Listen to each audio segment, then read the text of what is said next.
Hey. I'm all ears. Nick. Hey, let me ask you something. Sure. Ask away. It's just, with everything that's happened with you and your family, it's a whole hell of a lot to process. I wanted to make sure you're holding up all right.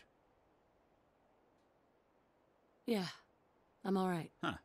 You're a tougher nut than I thought. Tougher than I was. Took me a long damn time to get a feel for this place. Thank goodness I found Diamond City. It's got its flaws, sure, but it beats the hell out of anywhere else in the Commonwealth. Of course, when I took up there back when, people were just as scared of the Institute as they are now. Maybe more. The massacre of the CPG was still pretty fresh in people's minds at that point, and folks were still losing sleep over the broken mask. Plenty of people assumed I was just a saboteur, moving in to melt down the reactor or poison the drinking water. But at the time, they couldn't exactly turn me away. Why'd they let you in? Because I'd rescued the mayor's daughter. Gal of about 15. Pride and joy of the mayor back then. Man by the name of Henry Roberts. The young Miss Roberts decided she'd run off with some caravan hand she'd, known for an evening. Turns out the guy was part of a gang of kidnappers. I didn't even know who I was rescuing, just stumbled on a crying girl and 4 toughs. I took her home and the mayor dubbed me a hero, offered me a place in town. Lots of folks protested, said I was a spy, but he wouldn't have it. Taking up in the city was tricky at first, but I never tried to hide what I was, and people seemed to warm to that. Was it hard, settling in? Well, they sure didn't make it easy. I started off doing the jobs no one else wanted. I got more banged up being Diamond City's handyman than I ever did living out in the ruins. But I guess folks never forgot I rescued the mayor's daughter, so they started coming to me when people went missing. Wife runs off with a new paramour and takes the rent money with her. Talk to the synth. An upset father decides moving him and the kids to Good Neighbor in the dead of night's not the worst damn idea since the bomb. Go get Nick. After a while, the jobs got so backed up, they didn't even ask me to do the handyman stuff anymore. Hell, I was so happy to do it, it was months before I started charging anyone. I never stopped being Nick the Synth, but it was Nick the Detective folks came to see. It was about then that things finally started feeling normal. It took me a long time to realize that home is where you make it. And with some time and effort, this place can be home for you, too. That's a long story, but I hope it helps. Want to get moving?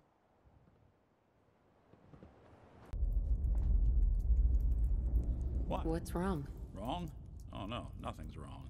We've just been traveling a while now, and I figure there hasn't exactly been equitable distribution of information. I've gotten a decent glimpse into your dirty laundry, but you still don't really know a whole heck of a lot about me. I figured I'd offer to balance the board. So, is there anything you want to know? So, who are you, Nick? That's a question I've been trying to figure out myself for a long damn time. I know I'm a synth, authentic Institute handiwork, but I'm still mechanical, not bioengineered like the fancy synths giving everyone the willies these days. I get tune-ups now instead of checkups. But my memories, my personality, they're all lifted from some cop who volunteered for an experiment back before the war. They scanned his brain and copied it onto the hardware that runs between my ears. Don't know why they chose to make a robot based on some pre-war cop instead of a math genius or a bioengineer. Hey, maybe that's why the Institute tossed me in the garbage instead of turning me into one of their people snatchers. That's terrible. They really just threw you away? Sure did. It was quite the rude awakening. I remember waking up one day in a garbage heap, a body in tatters and a head full of memories belonging to a man who'd been dead for 200 years. Suffice to say, it was a confusing couple of weeks. Folks didn't really know much about synths back then, so when I finally ran into people, they mostly treated me with caution rather than hostility. But the kids. They weren't afraid. I think his name was Jim. The first person to actually speak to me after I got the boot from the Institute. My first human contact in this world. Grilled me for an hour. Once they'd seen I wasn't going to hurt anyone, the other folks in the neighborhood came out to ogle the mechanical man. It eventually turned into a pretty swell soiree. The local mechanic even gave me a once-over, free of charge. Those people, they treated me like a human being. I've been trying to return the favor ever since. It's a surprisingly rare trait out here sometimes. And it's something I've noticed you got a fondness for. Part of the reason I've stuck around this long. If you're good to people, they'll be good back. That's something I've always believed. Couldn't agree more. Well, I expect you're about as bored as can be listening to me rattle my skeletons. We should probably head out. Hey. Do something for... Any chance you got a second now? Of course, Nick. What's up? I wouldn't normally bother you with this sort of thing, but, well, I know I can trust you at this point. For as long as I can remember, I've been getting these, flashes. Memories of places I've never been. Things I've never seen. Memories of Nicks. They're not bad, they're just this inescapable reminder that I'm not the person I think I am. That I'm not a person at all. I'm just a machine, pretending to be human. You think, you feel, you're more than pretending, Nick. Yeah, nice of you to say, but your kind don't usually have to deal with someone else's whole life, trapped inside their skulls. Don't get me wrong, I know I'm in Nick's debt. These memories, they've kept me alive. Nick was a hell of a cop. A guy with good instincts and a good heart. I always counted myself lucky they didn't load me up with some ex-con, or whatever type might volunteer to let folks tinker with their gray matter. But it's thanks to Nick that I pass for human. Why I get to live cushy in Diamond City, and every other synth is shot on sight. I know I got it good, but my entire life I owe to Nick. Everything that makes me who I am. My judgment, my speech, hell, even my name. They're his. And I can't do a damn thing about it, because without them, I'm nothing. A shell. All I want is a life where I have something I can call my own.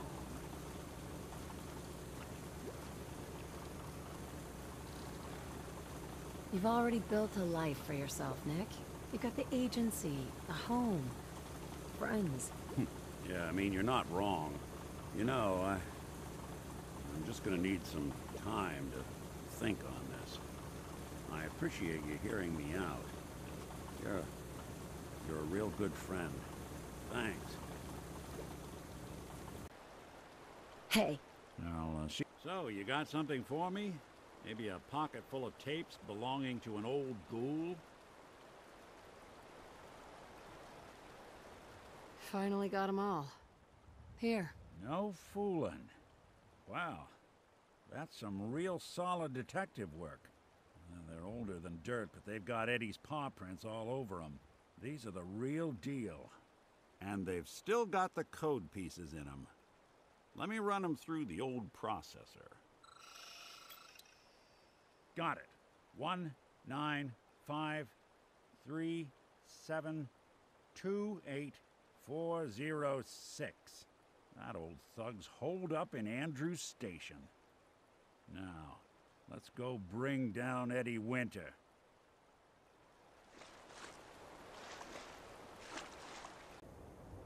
Heads up. Any chance you've rethought helping me close out some Nick Valentine history? Sure thing. What's the case? Well, this one's straight out of the archives. Once upon a time, in the land of Boston, there lived a king of organized crime, Eddie Winter. He was a bad man who did a lot of bad things, hurt a lot of innocent people. But he knew the end was coming, so he sealed himself inside a personal shelter. located underneath the sub shop he used as a headquarters. Eddie Winter was from my time. Real scumbag. The story gets even more twisted. The arrogant bastard wanted to cheat death, live forever, so he could come out of that shelter someday into this brave new world. Sound familiar? Only Eddie didn't want to be a frozen banana. No cryo sleep for him, no.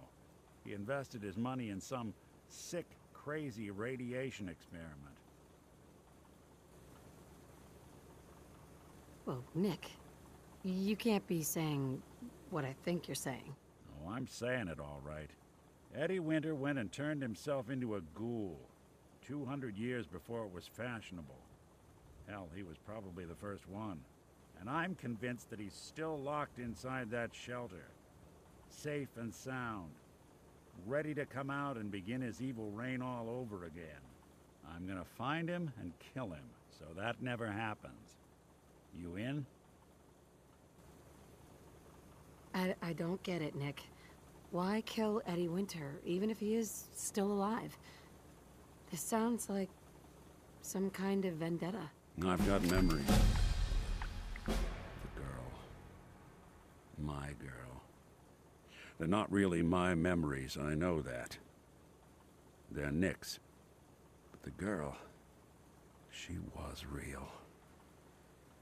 She was beautiful and innocent, and Winter killed her. Now he's got to pay the price. So, knowing that, are you in? All right, Nick. Let's get the bad guy. Good. Now, I know where Winter's vault is, but the door is sealed with a complex numerical code. Lucky for us, Winter's arrogance knew no bounds. Back in the day, he recorded 10 holotapes, incriminating different criminal associates. On each one, he hit a single number. We find all of those holotapes, we get all the numbers. We get all the numbers, we get the code. And then we get Winter. I've been putting together a file on this one for a while now. There's a pair of holotapes in here worth listening to, including one of Winter's. I managed to snatch from the Cambridge police evidence lockup before getting swarmed by ferals. My gut tells me the Boston police evidence terminals are the key to cracking this one. It's probably worth paying a visit to any of the departments you might have stumbled across. This is it.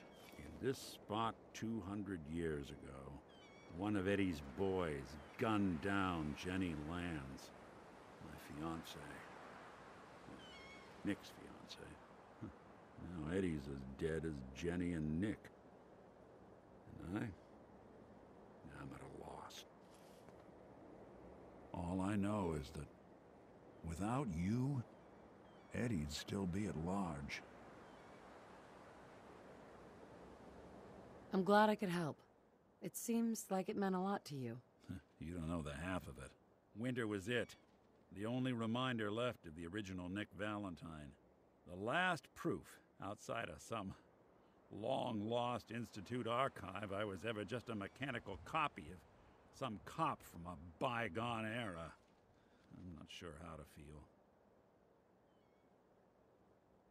Don't you see, Nick? You're finally free. There is no other Nick anymore. Just you. I wish it was that easy. But it's not. Because I was Nick Valentine. I had his memories, his fears, all that poor bastard's hope. I remember getting the call to head to some lab in Cambridge to get that neurotrans whatever. And the next thing I know, I'm in a trash heap. My family, my home, my entire life gone. Then I discover all those things that they weren't even mine. Everything I ever was belonged to Nick. I'd hoped with Winter gone, the last hint of that old world snuffed out, I could finally be free. But being out here with you, what I finally realized after all this time was that taking down Winter, it wasn't about Nick or Jenny or even you or me. It was about justice, about doing what's right. And that act of goodness, that's ours. All the good we've done, that's ours, and ours alone. And even if that's the only thing in this world that I can ever claim as mine, not Nick's, not the Institute's, but mine, then I can die happy. And none of it would have ever happened if it weren't for you. I'm not sure I'll ever be able to thank you for that. You don't have to, Nick. We're friends. This is what friends do. You can't stop being noble now, can you? Well, come on then. We're not helping anyone standing around here.